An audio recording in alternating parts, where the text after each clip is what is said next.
Bismillahirrahmanirrahim. Assalamualaikum warahmatullahi wabarakatuh. Alhamdulillah ala ihsanih wa syukru lahu ala taufiqihi wa amtinani. Wa asyhadu an la ilaha illallah wahdahu la syarika lahu ta'ziman li sya'nih. Wa asyhadu anna Muhammadan abduhu wa rasuluhu hadda ila ridwanih. Allahumma salli alaihi wa ala alihi wa ashabihi wa ikhwani.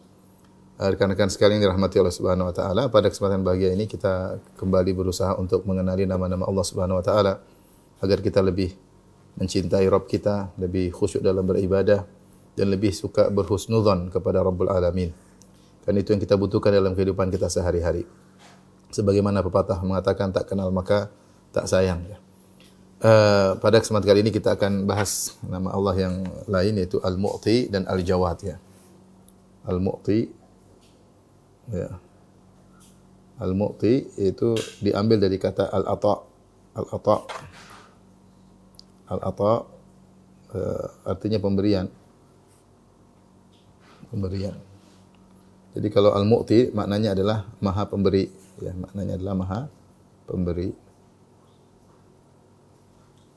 Dan Al-Mu'ti ini tidak datang dalam Al-Qur'an ya. Dia hanya datang dalam hadis ya. Dalam hadis datang dalam hadis. Disebutkan oleh Syekh Abdul Razak dalam kitabnya. Ya, saya bacakan hadisnya. Rasulullah SAW bersabda dari hadis Muawiyah radhiyallahu anhu, "Man yuridillahu bihi khairan yufaqihu fid din." Siapa yang Allah ingin kebaikan baginya, yaitu kebaikan yang agung, maka Allah akan buat dia paham tentang agama. Wallahul mu'ti wa anal qasim, ya. Allah adalah al-mu'ti, ya. Di sini Rasulullah SAW mengatakan wallahul mu'ti. Ya, dalam hadis Rasulullah SAW, wallahu al-mu'ti. Allah adalah Maha Pemberi. Adalah Maha Pemberi. Adapun dalam Al-Qur'an datang dalam bentuk fi'il dalam Al-Qur'an. Dalam bentuk kata kerja. Bentuk kata kerja atau masdar ya. Kata kerja ya. Atau masdar. Kata benda ya. Contoh seperti dalam Al-Qur'an Allah Subhanahu wa taala berfirman dalam surat Al-Isra di antaranya. Yang pertama, surat Al-Isra surat 17 itu ayat 20 sampai 21. 20 sampai 21. Kata Allah Subhanahu wa taala, "Kullan numiddu haula'i wa haula'i min ata'i rabbik." Ya. Kami seluruhnya kami berikan, yaitu orang kafir kami berikan, orang mukmin kami berikan, min ata'i rabbik. Allah sebut sini min ata'i rabbik. Ini kata mas dari ata. Kami berikan dari pemberian Rabbmu, yang kafir kami berikan, yang mukmin kami berikan, karena pemberian Allah luas. Bukan hanya kepada orang beriman, kepada orang kafir pun Allah berikan. Wa ma kana ata'u rabbika mahdzura, dan tidaklah pemberian Allah itu terhalangi. Unzur kaifa faddalna ba'dahum 'ala ba'd walal akhiratu akbaru darajatin wa akbaru tafdhila. Lihatlah bagaimana kami membuat di dunia ini manusia bertingkat-tingkat. Ada yang diberi kelebihan banyak, ada yang diberi pemberian yang kurang. Dan di akhirat lebih bertingkat-tingkat pula. Di sini intinya Allah menyebutkan kata ata' ya. Min ata'i rabbik, dari pemberian Rabbmu ya. Ini contoh. Meskipun tidak datang kalimat al-mu'ti, nama Allah al-mu'ti, tapi disebut masdar ya. Contohnya lagi, misalnya kata Allah Subhanahu wa taala dalam Al-Qur'an dalam surat Hud ya. Surat Hud surat 11 ayat ke-108. Tentang pemberian Allah kepada penghuni surga. Kata Allah Subhanahu wa taala, "Wa ammal ladzina su'idu fa fil jannati khalidina fiha." Adapun orang-orang yang bahagia, maksudnya penghuni surga, fa fil jannati, maka mereka berada dalam surga. Khalidina fiha, mereka kekal di dalamnya. Ma damatis samawati wal ardu illa ma syaa rabbuk. Mereka kekal di dalam surga selama langit dan bumi. Illa ma syaa rabbuk, kecuali yang dikecualikan oleh Allah Subhanahu wa taala. Kemudian kata Allah, "Ata'an ghairu majzuz." Ata'an ghairu majzuz. Kata Allah, pemberian yang tiada henti-hentinya.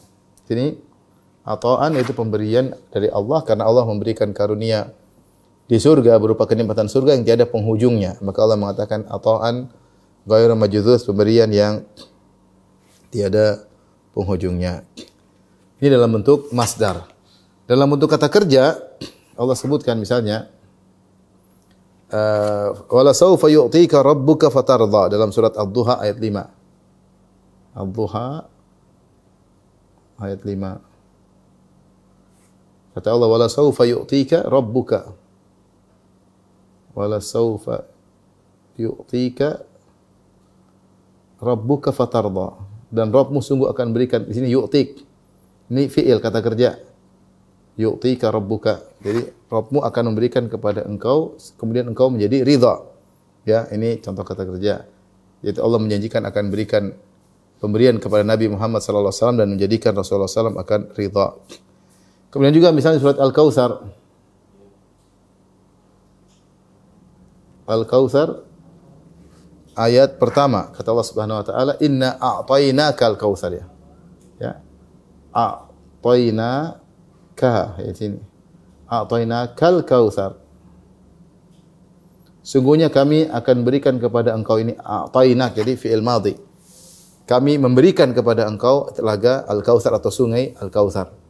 Kemudian juga misalnya dalam surat Thaha kata Allah Subhanahu wa taala, Nabi Musa berkata, "Rabbuna alladzi a'ta kulla syai'in khalqahu tsumma hada."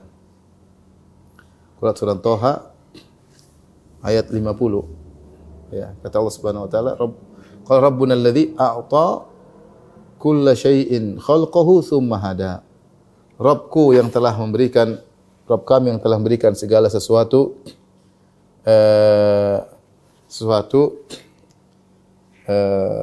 penciptaannya, ya, kemudian Allah beri petunjuk.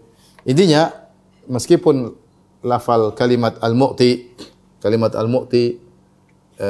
tidak datang dalam Al-Quran, cuma datang dalam hadis, tetapi dikuatkan dengan ternyata datang dalam bentuk kata kerja, yaitu a'tainaka, yu'tika, ya, wala sawfa yu'tika rabbuka fadhar inna a'tainaka kal kautsar rabbuna alladzi a'ta kulla syai'in.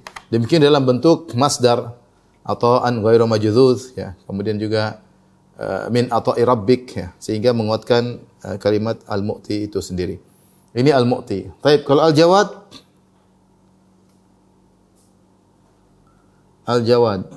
al-jawad itu maknanya adalah katsirul ata'. Katsirul ata', yaitu banyak pemberian. Yang banyak memberi, yang banyak memberi. Dalam hal ini, ya, maknanya mirip dengan apa? Mirip dengan al-mu'ti.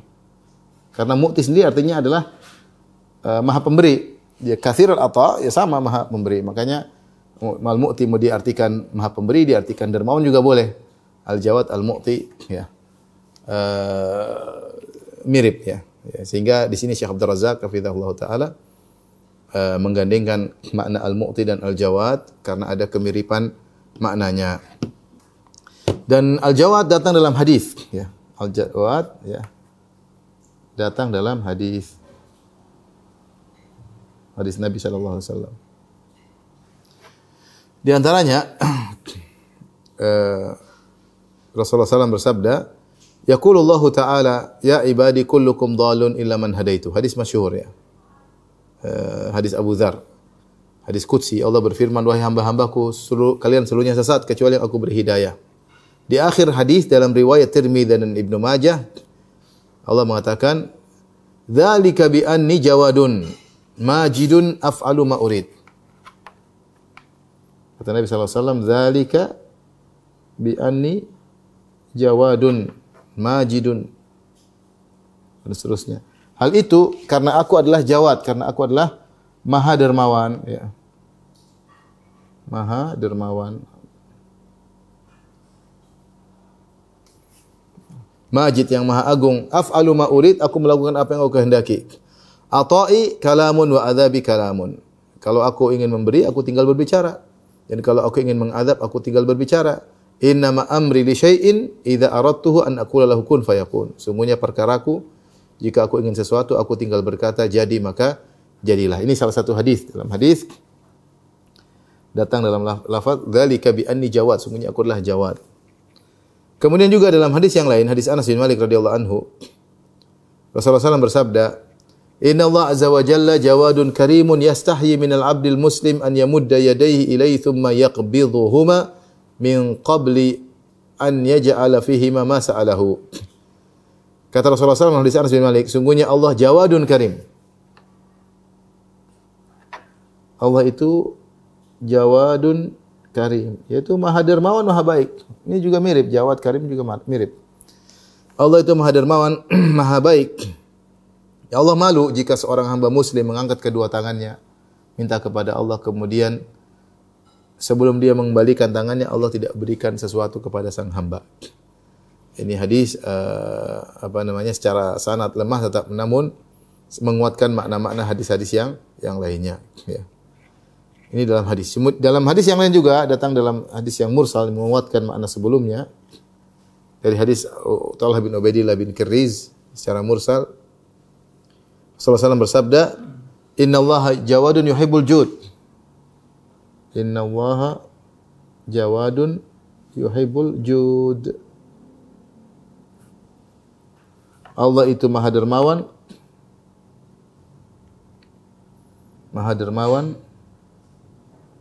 dan Allah mencintai kedermawanan. Allah mencintai kedermawanan.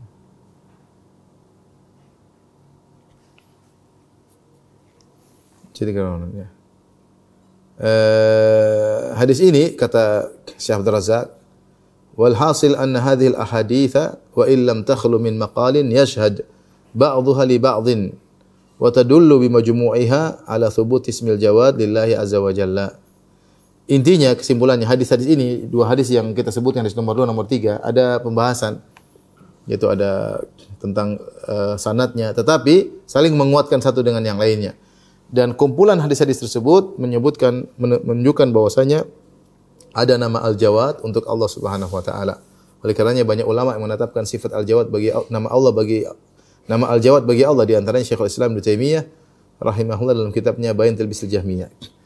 Jadi ini adalah Al-Jawad mirip dengan Al-Mu'ti. Taib, apa maknanya Al-Jawad atau Al-Mu'ti? Maknanya adalah Al-Mutafarrid bil ata' alal haqiqah.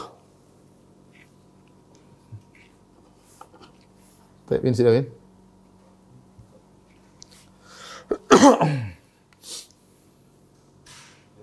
Jadi Al-Mu'ti maknanya Al-Mutafarrid bil ata' alal haqiqah, yaitu hanya Allah Maha Esa dalam pemberian secara hakikatnya. La mani alima ata wa la mu'ti alimana. Ya. Allah Maha Esa dalam pemberian secara hakikat. Ya. Tidak ada yang bisa menahan apa yang Allah berikan dan tidak ada yang bisa memberi apa yang Allah tahan. Kalau begitu pemberi hakikat siapa? Allah. Kalau ada orang memberi sesuatu, manusia memberikan sesuatu kepada yang lain, kalau Allah cegah tidak akan sampai. Kadang Allah ingin mencegah, tapi kalau Allah ingin sampaikan pasti sampai. Kalau begitu pemberi sesungguhnya siapa? Allah, dan Dia Maha Esa. Ya. Semua yang tersampaikan dari seorang ke orang lain itu atas izin Allah Subhanahu wa taala. Dan semua yang tertahan dari seseorang tertentu semua atas izin Allah. Makanya di antara zikir kita selesai salat kita bilang Allahumma la mani alima ataita wa la mu'ti lima mana'ta. Ya Allah, tidak ada yang bisa mencegah apa yang Kau berikan dan tidak ada yang bisa memberikan apa yang Kau cegah. Karena Dialah Al-Mutafarrid bil ata' alal haqiqah. Karena Dialah Allah yang Maha Esa dalam pemberian secara hakikat. Itu makna Al-Mu'ti. Dan Dia katsirul ata' dan Dia Al-Jawad. Ya. Dan Allah Subhanahu wa taala jika ingin berikan sesuatu tinggal mengatakan kun fayakun. Inna ma amru idza arada syai'an an yaqula kun fayakun. Jika Allah ingin memberi sesuatu tinggal mengatakan kun fayakun. Dan Allah katsirul ata', memberiannya sangat banyak. Ya. Kata dalam hadis kata Rasulullah SAW, yadullahi mal'a. Sungguhnya tangan Allah penuh dengan karunia. Ya. Ya. Sahaul laili wan nahar, Allah senantiasa dermawan siang dan malam. Ya. La yaghidhuha nafaqah, tidak ada Allah kasih kemudian aset Allah berkurang. Allah asetnya maha kaya dan tidak pernah berkurang. Karena Allah kalau ingin saya tinggal bilang kun fayakun. Apapun yang Allah berikan tidak akan mengurangi aset Allah karena Dia maha kaya. Dia maha pemberi. Ara'aitum ma anfaqallahu mundzu khalaqas samawati wal ardh. Kata Nabi sallallahu alaihi wasallam, lihatlah menurut kalian berapa banyak pemberian yang Allah telah berikan sejak Allah ciptakan langit dan bumi. Allah lagi dan bumi. Sudah lama. Sampai sekarang sudah berapa pemberian yang Allah berikan? Tidak ada ujung-ujungnya. Katsirul ata. Sangat banyak pemberiannya. Kasih ini, kasih ini, kasih ini, kasih ini, kasih ini. Enggak habis-habis. Karena aset Allah tinggal kun fayakun. Maka dialah sang pemberi yang sesungguhnya maha kaya, asetnya tidak terbatas. Al-Jawad, ya. Oleh karenanya kalau minta kepada Allah Subhanahu wa taala. Jangan minta kepada manusia. Minta manusia marah. Kenapa? Manusia aset terbatas. Ya. La tas'alanna bunayya Adam hajatan was'alil ladzi abwabuhu la tughlaqu. Allahu yaqdabu hina tarakta su'alahu. Wa bunayya Adam yaqdabu hina yus'alu. Ya. Kata seorang penyair bahwasanya jangan kau minta sesuatu kepada anak Adam, tapi mintalah kepada Allah yang pintu-pintu karunia tidak pernah tertutup. Allah marah jika engkau tidak minta kepada Allah. Bunai Adam hina tas'aluhu yaqdabu. Adapun anak Adam kalau kau minta kepadanya dia marah. Kenapa anak Adam bisa marah kalau diminta terus? Kenapa dia jengkel? Karena aset dia terbatas. Adapun Allah tidak terbatas. Justru Allah suka jika diminta dan diminta dan diminta dan diminta. Karena aset Allah tidak terbatas. Dialah Al-Mu'ti, Maha Pemberi, Maha Pemberi. Lihat Allah kasih semuanya. Kullan numidu haula'i wa haula'i min ata'i rabbik. Semuanya berikan yang beriman, yang kafir Allah kasih. Ya. Baik, kita akan jelaskan dari perkataan Ibnu Qayyim dinukil oleh Syekh Abdul Razak tentang makna al-jawad. Ya, saya bacakan. Qala Ibnu Qayyim rahimahullah taala, Ibnu Qayyim berkata, ya. Wa akhbarahu fi ahdihi. Dan Allah mengabarkan kepada manusia, ya. Annahu ajwadul ajwadin, bahwasanya dia adalah yang paling dermawan di antara yang dermawan-dermawan. Dermawan banyak, tapi tidak ada yang mengalahkan kedermawanan Allah. Wa akramul akramin, banyak yang mulia tapi tidak ada yang mengalahkan Allah yang maha termulia. Wa arhamur rahimin, dan dialah Allah yang maha penyayang. Yang sayang banyak, tapi dia yang maha penyayang. Ya. Sebenarnya kita ketemu orang baik, ada baik, tapi tidak ada yang mengalahkan kebaikan Allah. Kita ketemu orang sayang sama kita, ibu kita sayang sama kita, teman kita, kakak kita, tapi salah dengan kasih sayang Allah Subhanahu wa taala, semua kalah. Wa annahu sabaqat rahmatu ghadabahu, dan sungguhnya rahmat Allah mendahului kemurkaannya. Ini Ibnu Qayyim menjelaskan tentang bagaimana maha baiknya Allah, maha dermawannya Allah, maha pemberi Allah. Wa hilmuhu uqubatahu, dan sifat hilm Allah mendahului hukumannya. Hilm itu adalah sifat bisa menghukum tapi ditunda. Allah tunda menghukum supaya sang hamba sadar sebelum terkena hukuman. Wa afuhu muakhadatahu, bahwasanya ampunan Allah mendahului siksaannya. Wa annahu qad afadha ala khalqihi ni'mah, sungguhnya Allah telah mencurahkan kepada makhluknya nikmat yang banyak. Wa kataba ala nafsihi rahmah, Allah mencatat pada dirinya bahwasanya dia memiliki sifat rahmat, yaitu mewajibkan atas dirinya rahmat. Wa annahu yuhibbul ihsan wal jud wal ata wal bir, sungguhnya Allah mencintai perbuatan ihsan, mencintai al-jud kedermawanan, al-ata pemberian, dan kebajikan, al-bir. Wa annal fadla kullahu biyadihi, dan segala karunia di tangan Allah Subhanahu wa taala. Wal khairu kullahu minhu, dan segala kebaikan dari Allah. Sini Ibnu Qayyim mulai menjelaskan tentang bagaimana sifat al-jud, itu al-jawad nama Allah. Wal judu kulluhu lahu. Wal juda kullahu lahu, dan segala kedermawanan dari Allah Subhanahu wa taala. Wa ahabbu ma ilaihi an yajuda ala ibadihi, dan perkara yang paling dicintai oleh Allah yaitu Allah dermawan kepada hamba-hambanya. Wa yuwassi'ahum fadla, dan Allah melapangkan karunia buat mereka. Wa yaghmirahum ihsanan wa judan, dan Allah meliputi mereka dengan sifat kebaikan dan kedermawanan Allah Subhanahu wa taala. Wa yutimma 'alaihim ni'matahu, dan Allah menyempurnakan nikmatnya kepada mereka. Wa yudha'ifa ladaihim minnatahu, dan Allah bahkan melipat gandakan karunia Allah buat makhluk-makhluknya.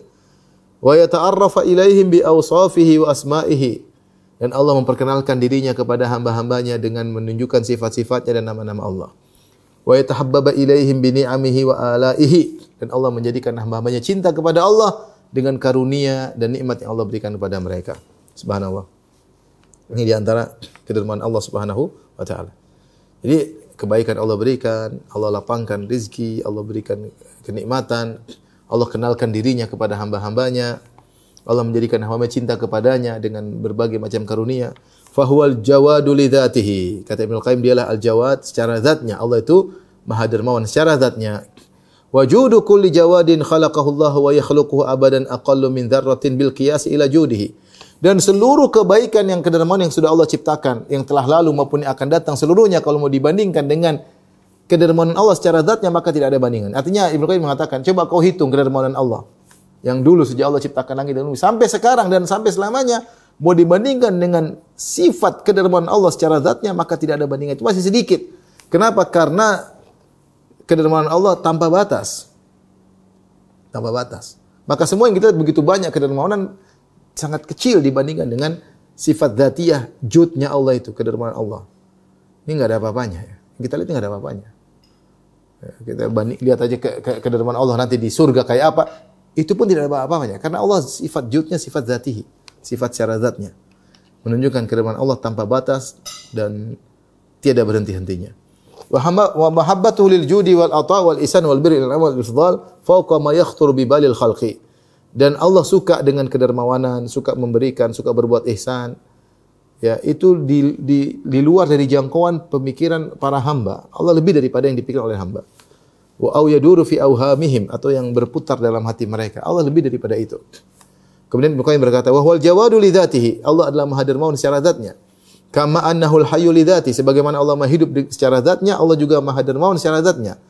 Al-alim li dzati, as-sami' al-basir li dzatihi. Kita tahu sifat-sifat dzatiyah, yaitu Allah secara zatnya Maha hidup, Maha mendengar, Maha melihat.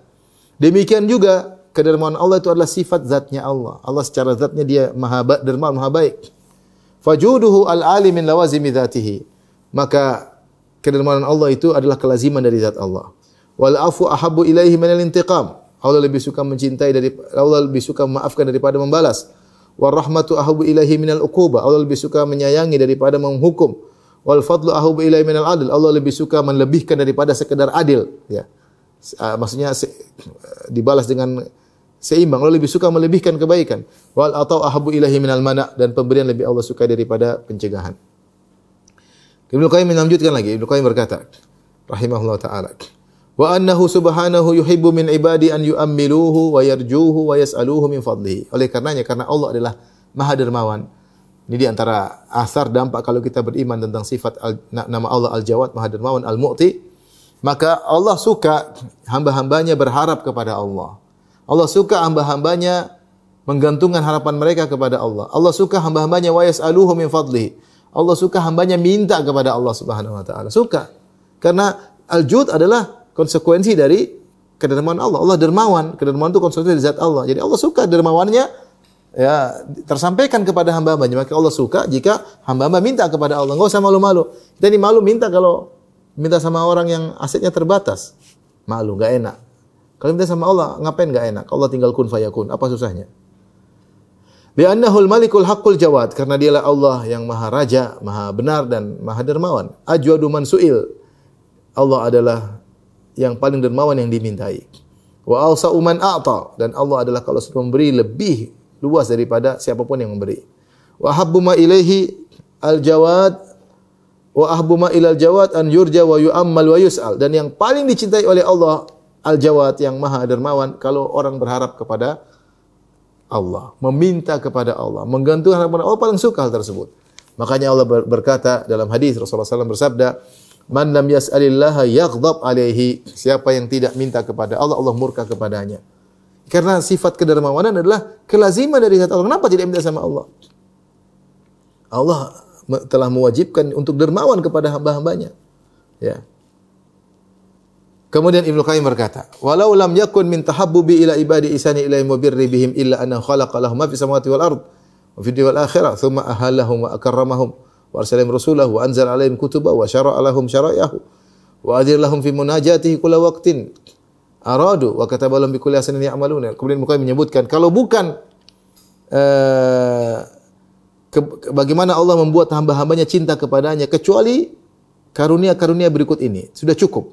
Apa karunia tersebut? Sangat banyak. Ibnu Qayyim menyebutkan, ini karunia Allah berikan agar hamba-hamba cinta kepada Allah. Di antaranya Allah menciptakan bagi mereka apa yang langit dan bumi. Allah ciptakan itu langit, bintang, untuk buat manusia supaya nyaman. Ada langitnya, ada bintangnya. Allah ciptakan bumi dengan berbagai macam isinya. Buat apa? Buat manusia. Allah ciptakan kenikmatan di dunia, kenikmatan di akhirat buat siapa? Buat manusia. Allah membuat mereka tinggal memuliakan mereka. Allah kirim kepada mereka para rasul. Buat saya, buat manusia. Allah turunkan kepada mereka kitab-kitab suci. Buat apa? Agar manusia bisa hidup bahagia dengan kitab-kitab suci tersebut. Allah membuat syariat-syariat buat siapa? Buat manusia. Yang bikin siapa? Allah. Buat apa? Agar manusia hidup nyaman, bahagia. Dan Allah mengizinkan kepada manusia untuk bermunajat kepada Allah kapan saja. Siapa ingin tinggal berangkat tangan, ingin sholat, tinggal sholat. Kapan saja silahkan. Ya. Kalau enggak berdoa kepada Allah. Dan Allah mencatat satu perbuatan kebaikan yang mereka lakukan, Allah balas dengan 10 kebaikan. Satu kebaikan dicatat 10 minimal. Sampai 700 kali lipat. Sampai lebih daripada 700. Dan kalau mereka melakukan keburukan, satu Allah cuma catat satu keburukan. Kalaupun mereka bertobat dari keburukan tersebut, Allah ganti keburukan tersebut dengan kebaikan. Luar biasa. Apa kurangnya kebaikan Allah? Bahkan jika dosa-dosa manusia telah mencapai langit, sampai ke awan, kemudian manusia tersebut minta ampun, Allah ampuni. Setelah melakukan kekurang ajaran, kenakalan, maksiat sampai dosa setinggi langit, bertobat Allah ampuni. Bahkan Nabi mengabarkan bahwasanya Allah telah menyampaikan kalau ada hambanya bertemu dengan Allah dengan bawa dosa sepenuh bumi, kemudian dia bertemu dengan Allah bertauhid kepada Allah tidak berbuat syirik sama sekali, maka Allah akan datangkan ampunan sepenuh bumi juga. Dan Allah mensyariatkan bagi hamba-hambanya untuk bertaubat yang akan menghapuskan dosa-dosa. Lalu Allah mensyariatkan taubat, lalu Allah beri taufik kepada mereka untuk melakukan taubat, lalu Allah terima taubat dari mereka. Apalagi kurang baiknya Allah. Allah bikin syariat taubat, Allah bikin mereka hatinya tertarik untuk taubat, kemudian mereka bertobat, Allah terima taubatnya. Subhanallah, apalagi kurang baiknya Allah. Allah mensyariatkan bagi mereka haji. Dengan haji tersebut akan menghapuskan dosa sebelumnya.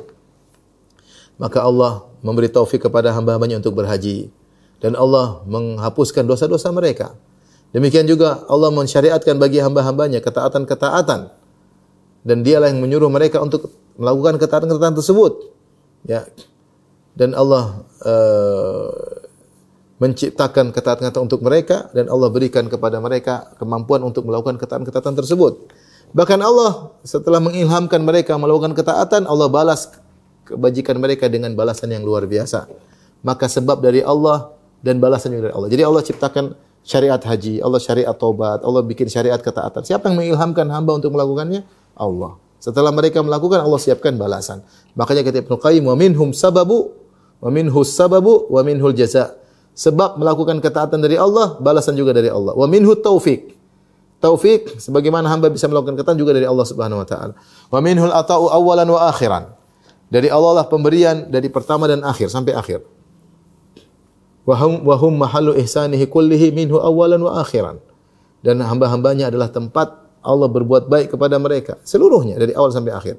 Wa ata abdahul mal wa qala taqarrab bihadza ilayya aqbalhu minka. Allah berikan kepada seorang hamba harta. Allah bilang dekatkanlah dirimu kepadaku dengan harta tersebut, aku akan terima. Bersedekahlah, aku akan terima. Yang kasih harta siapa? Allah. Yang mengilhamkan dia untuk sedekah siapa? Allah. Yang terima juga siapa? Allah. Yang kasih balasan juga Allah.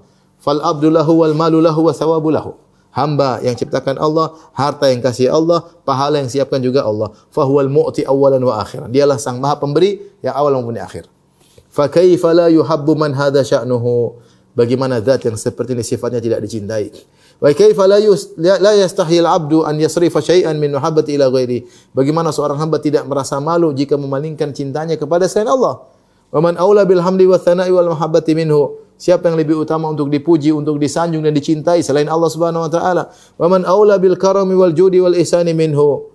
Fa subhana, dan siapa yang lebih utama untuk memberikan kebaikan seperti Allah Subhanahu wa taala? Enggak ada. Fa subhanahu wa bihamdihi la ilaha illa huwal azizul hakim. Maha suci Allah, maha terpuji Allah Subhanahu wa taala, tidak ada yang berhak disembah kecuali Allah yang maha perkasa lagi maha bijaksana. Kemudian Ibnu Qayyim berkata, maka hendaknya seorang hamba yang telah mengetahui kemuliaan Allah, karunia Allah, pemberian Allah, ya, bagaimana Allah maha mengampun, bagaimana Allah maha menerima taubat, hendaknya dia tidak mencoba untuk membuat sang al-jawad murka. Jangan sampai dia buat Allah yang maha dermawan bisa murka kepadanya dengan melakukan hal-hal yang diharamkan oleh Allah Subhanahu wa taala. Kata Ibnu Qayyim, fa inna man fa'ala dzalika faqad istada'a min al-jawadil karim khilafa ma huwa mawsufun bihi min al-jubi wal ihsan wal birr. Siapa yang mencoba melakukan demikian, maka dia menjadikan al-jawad al-karim, ya Allah yang maha baik dan maha dermawan, akan melakukan kebiasaan yang bukan merupakan kebiasaannya Allah. Kebiasaan Allah mengampuni, merahmati, memberi karunia, tapi kau coba-coba kau melanggar peraturannya, melanggar dan kau tidak bertobat, maka kau akan bisa mengalami yang sebaliknya. Wa ta'arradha li igdabihi wa iskhatihi wa intiqamihi. bisa menjadikan Allah murka kepadanya, Allah marah kepadanya, Allah memberi hukuman kepadanya. Ya. Dan bisa jadi an yasira ghadabuhu wa sakhatuhu fi mawdhi ridha. Seharusnya Allah ridha kepadanya hamba ini karena hamba ini kurang ajar, malah Allah menjadi murka kepadanya. Ya, Allah memberi hukuman kepadanya dan seterusnya. Oleh karena seorang berusaha menjauhi maksiat kepada Allah Subhanahu wa taala jika dia telah tahu bahwasanya Tuhannya tersebut adalah yang maha baik, maha pemberi, maha dermawan. Oleh karenanya seorang selalu berusaha minta kepada Allah, husnuzan kepada Allah Subhanahu wa taala karena dialah Allah maha pemberi, maha dermawan, sangat baik, lebih sayang kepada kita daripada orang tua kita, lebih mudah maafkan, Al-Halim, dan semuanya yang sudah dijelaskan oleh Ibnu Qayyim rahimahullahu taala. Tapi inilah pembahasan tentang al-jawad dan mu'ti. Di akhir pembahasan ada pembahasan indah tadi disebut dalam hadis, innallaha jawad yuhibbul jud. Allah itu maha dermawan dan suka kedermawanan. Ibnu Qayyim rahimahullah punya pembahasan indah tentang macam-macam kedermawanan. Saya ingin nukilkan dari kitabnya Madarijus Salikin. Secara ringkas ya. Di antara kita beriman dengan sifat al-jawad atau nama al-jawad, kita berusaha bertakhalluq dengan sifatul jud, berusaha berakhlak dengan sifat al-jud karena Nabi mengatakan innallaha jawad yuhibbul jud. Allah adalah maha dermawan dan suka kedermawanan dan demikian sifat-sifat Allah. Allah maha pengampun, suka orang yang memaafkan. Allah rahim, maha rahmat, suka orang yang merahmati. Ya seperti itu. Di antara sifat Allah al-jud. Itu al-jawad nama Allah, sifatnya al-jud. Allah maha dermawan, Allah suka dengan orang yang dermawan. Taib. Ibnu Qayyim menyebutkan 10 tingkat kedermawanan. Saya bacakan satu persatu, 10 tingkat kedermawanan. Yang pertama paling tinggi adalah dermawan dengan jiwa. Yaitu orang berjihad. Dia korbankan jiwanya demi kaum muslimin. Ini luar biasa. Dermawan, dia korbankan jiwanya untuk Islam, untuk kaum muslimin. Maka mereka mencapai martabat yang tinggi, para syuhada. Ya, para syuhada. Makanya para salihin dulu mereka berdoa agar dikaruniakan syahadah. Seperti Umar mengatakan, Allah marzuqni syahadah fi baladi rasulik. Ya Allah anugerahkan aku mati syahid di negeri Rasul, itu di Madinah. Dan akhirnya dia meninggal dalam kondisi ditikam. Itu mengorbankan jiwanya untuk kaum muslimin, syahadah. Ini yang pertama. Yang kedua, di antara bentuk kedermawanan berriasah. Dermawan dengan kepemimpinannya, dengan dia seorang pemimpin, dihormati, maka dia dengan kepemimpinannya dia habiskan waktunya untuk mengurusi masyarakat, sehingga dia tidak berleha-leha dengan kepemimpinannya. Dia berkorban, justru kepemimpinannya dia gunakan bukan untuk menyenangkan dirinya, tapi untuk memberi manfaat kepada masyarakat, kepada rakyat. Jadi dia mengorbankan kepemimpinan. Kan orang senang-senang, hebat, enggak. Justru kepemimpinan itu digunakan untuk totalitas dalam memberi manfaat kepada rakyat. Ini berkorban dengan kepemimpinannya. Bahkan kalau dia perlu demi masyarakat, dia tanggalkan dan dia tinggalkan kepemimpinannya, dia akan lakukan, enggak ada masalah. Ya, jadi bukan jadi pemimpin kemudian senang-senang, foya-foya, enggak.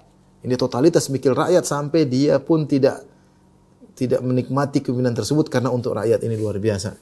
Orang kalau sudah jadi pemimpin sudah terkadang lupa daratan, lupa lautan, ya, lupa semuanya.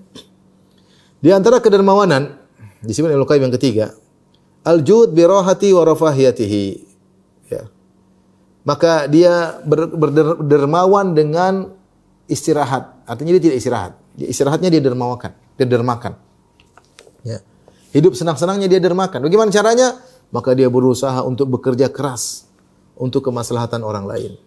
Dia kalau mau berleha-leha tidur di rumah sama anak istri, tapi tidak, dia pergi ke sana, pergi kemari, bantu orang susah, bantu orang terkena musibah. Dia tanggalkan ke istirahatnya, hidup foya-foyanya demi untuk orang lain. Ini namanya dia dermawan dengan, dia sebenarnya ngantuk, dia pingin santai, pingin tidur-tiduran, pingin liburan, tapi dia tinggalkan semua. Untuk apa? Untuk maslahat orang lain. Untuk dakwah kayak, untuk bantu orang susah kayak, untuk macam-macam. Namanya dia, Allah Maha tahu, dia bisa sebenarnya istirahat. Tapi dia tanggalkan istirahat tersebut demi untuk orang lain. Makanya dia dermawan dengan istirahatnya. Tapi di antaranya yang keempat, kata Ibnu Qayyim, al-jud bil ilmi wa badlihi. Dermawan dengan ilmunya. Ya. Wa huwa min a'la maratibil jud, kata Ibnu Qayyim, dan ini termasuk tingkatan kedermawanan yang paling tinggi. Wal jud bihi afdalu minal judi bil mal, dan dermawan dengan ilmu lebih afdal daripada dermawan dengan harta. Li'annal ilma asyrafu minal mal. Karena ilmu lebih mulia daripada harta. Kemudian kata Ibnu Qayyim, "Wan nasu fil judi bihi ala maratiba mutafawitatin wa qad iqtadat hikmatullahi wa taqdiruhu an-nafidh an la yanfa'a bihi bakhilan abadan wa min al-judi bihi an tabdhulahu liman yas'aluka anhu bal tatrahuhu alaihi tarhan." Kata Ibnu Qayyim, masalah ilmu ini bertingkat-tingkat. Ada orang yang bakhil dengan ilmu, padahal ilmu dia bakhil, dia pelit. Dan orang yang tidak pelit kadang di antara bentuk dermawan kepada ilmu, orang tanya kamu jawab. Bahkan tidak perlu kau tunggu pertanyaan, kau kasihkan ilmu tersebut sebelum ditanya. Subhanallah. Kata Ibnu Qayyim, "Wa minal judi bil ilmi anna sa'ila idza sa'alaka an mas'alatin istaqsaita lahu jawabaha jawaban syafiyan." Di antara bentuk dermawan kepada ilmu, orang tanya sama kamu, kamu jelaskan secara terperinci. La yakunu jawabuka lahu biqadri ma tadfa bi darurah. Bukan sekedar yang penting selesai urusan masalah. Sebagaimana sebagian orang ketika menulis dalam fatwa ditanya masalah cuma na'am, la, iya, tidak, haram, halal, gitu saja. Kata Ibnu Qayyim, jangan. Kalau kau bisa jawab dengan terperinci, lakukan. Itu namanya dermawan dengan ilmu. Dermawan dengan ilmu. Makanya ini luar biasa di sini masalah dermawan dengan ilmu. Allah berfirman, ya. Wa masaila fala tanhar. Adapun orang meminta, jangan kau bentak. Sebenarnya membawakan maknanya di antaranya sailan bertanya. Kalau orang bertanya kepadanya, kau bentak. Kalau kau bisa jawab, jawab. Kalau enggak bisa jawab, enggak ada waktu. Tapi enggak usah dibentak. Rasulullah SAW dermawan bahkan dalam masalah ilmu. Luar biasa. Lihat ketika ada seorang bertanya kepada Nabi SAW, "Inna narkabul bahra wa nahmilu ma'ana al-qalila minal ma'. Fa in tawadda'na bi atasnya, fa natawadda'u bima'il bahr." Ada seorang bertanya, "Rasulullah, kami berlabuh di lautan, kami bawa air tawar cuma sedikit. Kalau kami gunakan air tawar untuk berwudu, kami akan kehausan karena air habis. Bolehkah kami berwudu dengan air laut?" Apa jawaban Nabi SAW? Kata Nabi SAW, "At-tahuru ma'uhu al-hillu maitatuhu." Kata Nabi SAW, air laut itu suci dan mensucikan, tidak apa-apa. Mandi wajib, wudu dengan air laut.